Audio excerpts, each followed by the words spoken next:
আসসালামু আলাইকুম। আমরা চলে আসছি যে শীতের সকালে পঞ্চগড়ে।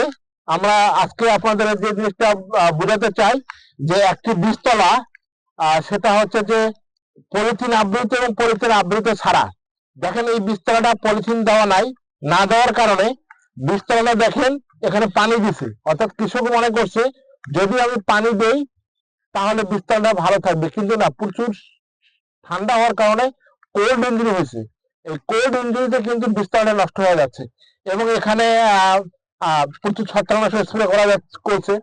কৃষকের সাথে আমরা কথা বলে যতটুকু জানছি, সে প্রতি 2 দিন পর পর ছত্রাকনাশক স্প্রে করতেছে, কখনো সালফার দিচ্ছে, কখনো পানি দিচ্ছে, কিংবা কখনো সে করতেছে কি এই বীজতলাতে পানি দিয়ে পানি বাইর করার চেষ্টা করতেছে।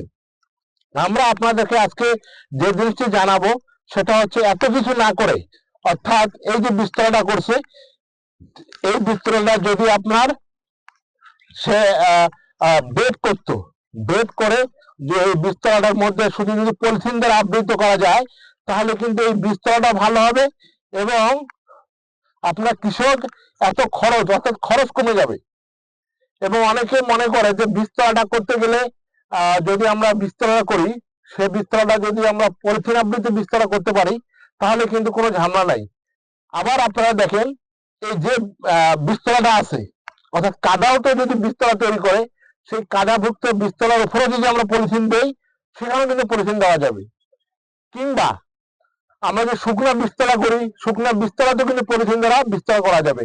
অর্থাৎ অনেকেই মনে করে যে পলিথিন দ্বারা আবৃত বীজতলা শুধুমাত্র শুকনা করতে হবে, না, এটা আপনি ইচ্ছা করলে যে বীজতলাটা করছেন এখানে কিন্তু আপনি শুধু এর উপরে একটা পলিথিন দিবেন এবং পলিথিন দেওয়ার উপরে শুধু হালকা যদি করে যদি আমরা একটু কাদা দিতে পারি তাহলে কিন্তু আমাদের বীজতলাটা ভালো হবে।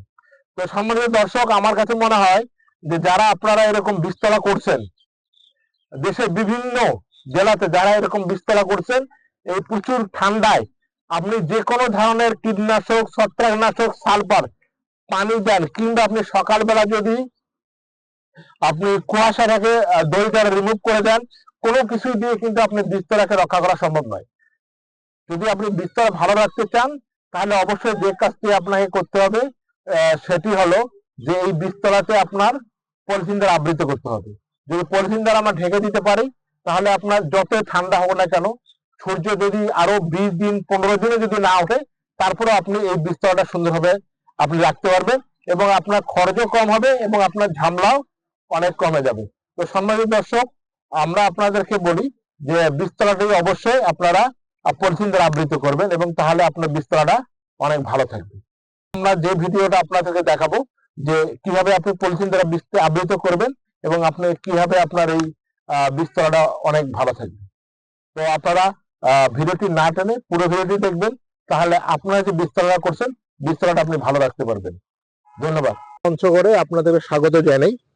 যে আমরা আসলে যেখানে আছি বীজতলা, এই সময় আপনারা জানেন যে বীজতলাগুলো নষ্ট হয়ে যায়, বিশেষ করে আপনারা যারা বীজতলা করছেন শীতে বীজতলাগুলো হলুদ হয়ে যায় এবং এর জন্য আমরা প্রচুর স্প্রে করি।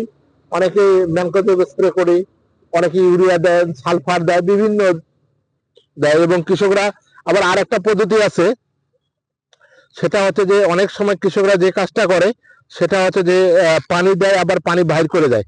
এরকম নানাবিধ পদ্ধতি আমরা কৃষি ডিপার্টমেন্ট থেকে শেখানো হয়, কিন্তু সবচেয়ে উত্তম যেটা হচ্ছে যদি আমরা করতে পারি এইরকম পলিথিন দ্বারা যদি আবৃত করতে পারি, পলিথিন যদি দিতে পারি, তাহলে কিন্তু আর আপনার কোনো কিছু করার দরকার নেই।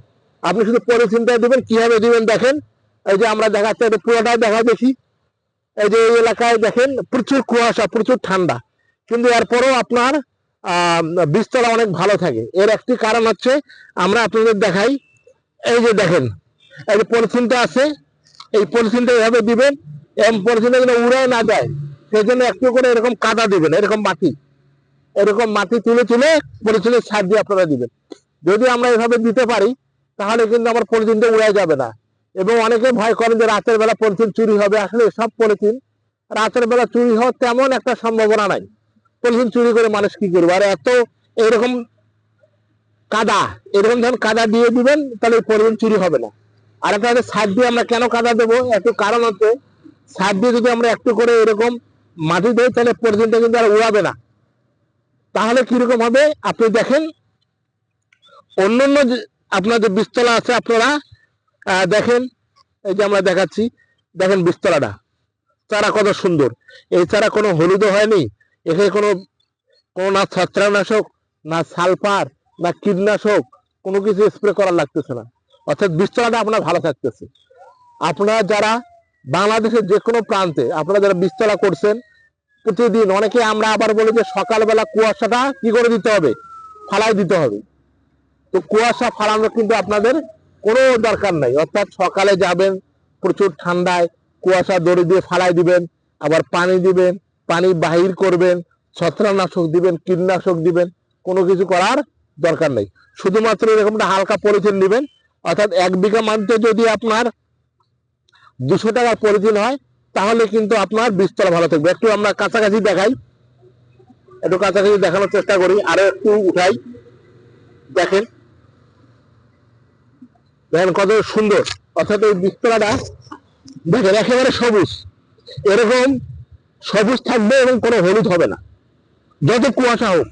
কুয়াশায় যদি আপনার এখানে যে 20 দিন, অর্থাৎ পঞ্চগড়ে সব থেকে কুয়াশা হয়, ঠান্ডা হয়, এরকম 20 দিন 25 দিন 1 মাস ধরে যদি আপনার সূর্যের মুখ না দেখেন তারপরেও আপনার বীজতলা কোনো কিছু হবে না। এর একটি কারণ হচ্ছে প্রচুর বাইরে প্রচুর ঠান্ডা হলো এই পলিথিনটা, এই পলিথিনটা পাতলা স্বচ্ছ, এরকম স্বচ্ছ পাতলা এবং সাদা পলিথিন দেওয়ার আমরা চেষ্টা করব।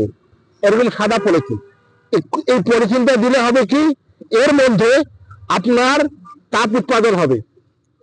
এর মধ্যে আপনার এই যে আমরা মাটি দিয়ে দিলাম এভাবে, এর মধ্যে তাপ উৎপাদন হবে। আমরা দেখেন যে এই এলাকায় আমরা একটু দেখাই, যাই যে একটু দেখাই দাও, এই এলাকায় আমার পিছনে দেখাই দাও যে এই এলাকায় যত আপনি বীজতলা দেখতেছেন, এই যত বীজতলা, এই সব কিন্তু পলিথিন আবৃত করা। তো পলিথিন দেওয়ার কারণে যে কাজটা হচ্ছে, এই বীজতলা কোনো বীজতলা নষ্ট হবে না, অর্থাৎ সব বীজতলা ভালো থাকবে। আমরা আরো 2-1টা বীজতলা দেখি, তাহলে আমরা আপনাদেরকে বুঝাতে পারবো। আমরা আরেকটা বীজতলা দেখি, এরপর আমরা আপনাদেরকে আরেকটা বীজতলা দেখাবো যে পলিথিন না দেওয়ার কারণে ওই বীজতলাটার অবস্থা কি আর এই বীজতলাটার অবস্থা কি। আরেকটা বীজতলা আপনাদের দেখাই, দেখেন কত সুন্দর।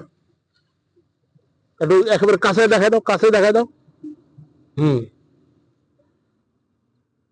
এই যে দেখেন। আচ্ছা, আরেকটা জিনিস হচ্ছে এই পলিথিন দিলে কিন্তু ওই বীজতলে আপনার পানি দেওয়ারও দরকার হয় না, কারণ যখন নিচ থেকে ময়েশ্চার তৈরি হয়ে যাবে আর পলিথিনের মধ্যে ময়েশ্চারটা আটকে যাবে, আবার পানিটা ধীরে ধীরে ওখানে পড়ে যাবে। এই কারণে কিন্তু আপনাদের হালকা যদি ভিজা থাকে, হালকা ময়েশ্চার থাকে, এতে আপনাদের যথেষ্ট নতুন করে আপনাকে আর পানি দেওয়ার কোনো দরকার নেই। এখন আমরা আপনাদেরকে দেখাবো যে পলিথিন ছাড়া যদি আমরা বীজতলা করি তা সেই বীজতলার কি অবস্থা হয় সেটা আমরা দেখাবো। চলেন দেখি আর ওই বীজতলাটা কেমন হচ্ছে যেটাতে পলিথিন দেওয়া নাই।